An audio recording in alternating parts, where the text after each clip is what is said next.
Hey guys, it's Tuesday, and I have a Tuesday morning editorial for you. It's the second day of the week, and I'm just as tired now as I was yesterday. Now I got a little bit more sleep, but I do have a Tuesday morning editorial for you, and this one is in response to those people who are what I dub bootlickers. Now, there's nothing wrong with supporting the police. There isn't. There's nothing wrong with saying, you know what, hey, the cops are out there to do good, and they're just doing their job and so forth. There's nothing wrong with saying that. The problem is when you have cops that have bad behavior or exert bad behavior and you support that and say, well, they're just trying to do their job, man. So I've done some cop watching and I've done a couple editorials, and over the last few days, I've gotten some comments from a few people who say, look, why don't you go find something else to do, jerk? They're just doing their job. Leave these cops alone. Stop bugging cops. Stop talking bad about cops. They're just doing their job. Really? You know, one said, I can't wait till you get arrested talking to cops like that. As I'm telling two police officers to get the hell out of the roadway, you've got a guy up here with headlights. He's trying to drive through. I said, stop being an ass. And the sergeant looks at me and goes, I'm not blocking anybody. The guy with headlights is sitting there staring at these two cop cars in the middle of the road. I'm like, you want to get out of the way, asshole? And the one cop moved finally. But I went off on him, and this guy said, I can't wait till you get arrested. He's supporting their bad behavior. And so don't think for a minute that every cop that puts on a uniform and then pins a badge to their shirt is out there doing good. Some of them love the fact that they have power in their hands. Absolute power corrupts absolutely. Some of them love that power. Some of them love that authority, that I can do whatever I want because I'm a cop. What are they going to do? Fire me? You know, what am I going to get, a traffic ticket? I can go through this red light. I'm fine. You know, so these cops that are bullies, that are intimidate people, that have bad behavior, and we're talking about it, and there are people out there that are saying, leave them alone. They're just doing their job. We're going to see in this editorial if this cop was just doing the job. This is in response to you. All of you who say, leave them alone. They're just doing their job, man. Come on. They're trying to do good. Are they? Are they really just trying to do good? I want to know what you think. When we get done with this editorial, you're going to think twice about calling the cops again for anything. You're going to think, should I call the cops? Because I don't know. People say, well, cops are idiots until you need one. This guy needed one, and we're going to find out what happened to him when he needed a cop, when he actually needed one. In fact, Jacky Craig of Fort Worth, look up Jacky Craig, Fort Worth, and look how she needed a cop, and look what happened to her. There was a veteran in DeKalb County, Georgia, who needed a cop, and he even said, cops are my friends, and then he got shot to death by one, naked, unarmed, and the cop lied about it. Now, I'm not saying all cops are bad. That's dumb, because there are some out there that are just trying to do right, and they love their communities, and they're good people, and of course. But if they're not going to say anything when the bad cop steps up, then all that good about them falls, because now they're justifying bad behavior. They're just as bad as that one. You see what I'm saying? So law enforcement officers, if you don't like that statement, then fucking say something when you see something. You tell us to do that, but you never do it when you see your cop buddy acting up. You don't walk over to him and go, hey, knock that shit off. Come on, man. No, you go, hey, man, he's just trying to do his job and you're giving him a hard time because he's being an asshole. Why don't you go tell him that? But we're going to go to Covina, California real quick here, and we're going to talk about a guy that needed a cop.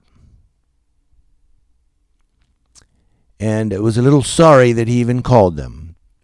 Comes to us from ABC Eyewitness News 7 out of Los Angeles. Thank you, Miriam Hernandez, for this story. Miriam Hernandez of ABC 7 Eyewitness News gives us this that we're going to do an editorial on. A Covina man says he was terrified by a trio of robbers, that he was more traumatized by the responding Covina police officer who said he was hallucinating. On Monday, that's yesterday, the lawyer for 25-year-old Manuel Gutierrez shared surveillance video which he says proves he was being chased. The Covina officer had been so skeptical of his account, she arrested him and sent him to a psychiatric facility for a 72-hour observation. The family's lawyer, James P Segal Gutierrez, served a claim on Monday alleging that the civil rights of Gutierrez had been violated.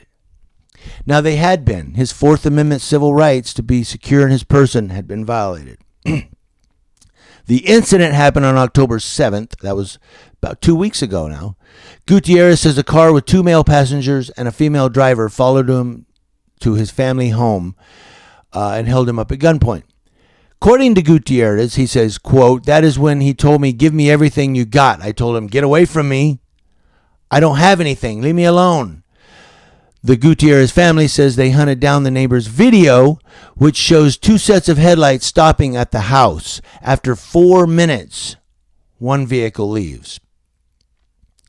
Gutierrez says the officer's interview took a turn when she asked if he had served in the military. He said he was in the Air Force for 5 years. He's a veteran, but never in a combat zone, never suffered PTSD. Doesn't matter. You were there. You're one of the brothers in blue.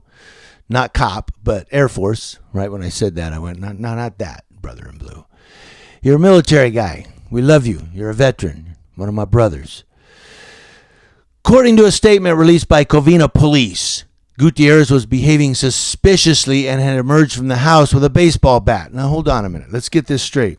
This guy got followed home, gets out of his car. This guy tries to rob him at gunpoint. Give me everything. I don't have anything, man. Leave me alone. They leave, and you're about to see the family saw them as well. They leave. He calls the cops. She asks me, "Have you ever been in the military?" Okay, so you're hallucinating. You have PTSD.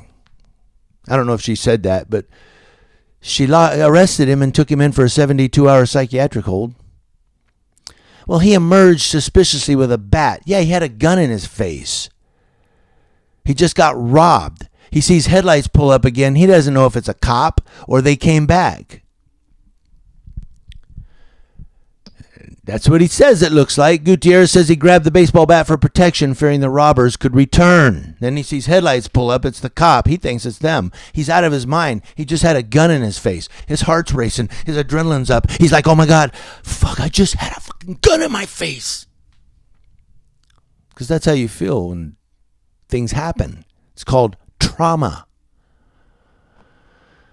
Gutierrez's family, awakened by his cries, corroborates seeing lights of the strange car and shadowy figures pilfering Gutierrez's truck after he had run inside. So they were still out there rummaging through his stuff. Covina police says a lieutenant tried to re-interview Gutierrez, but he has been unable to do so. That's because he doesn't want to talk to you. Wake up, police. You're burning that bridge of communication. You're burning it. With me, it's already burned. I don't trust cops as far as I can throw them. I don't trust them. Cops come up, I get nervous. I'm like, oh shit, what are they going to get me for now?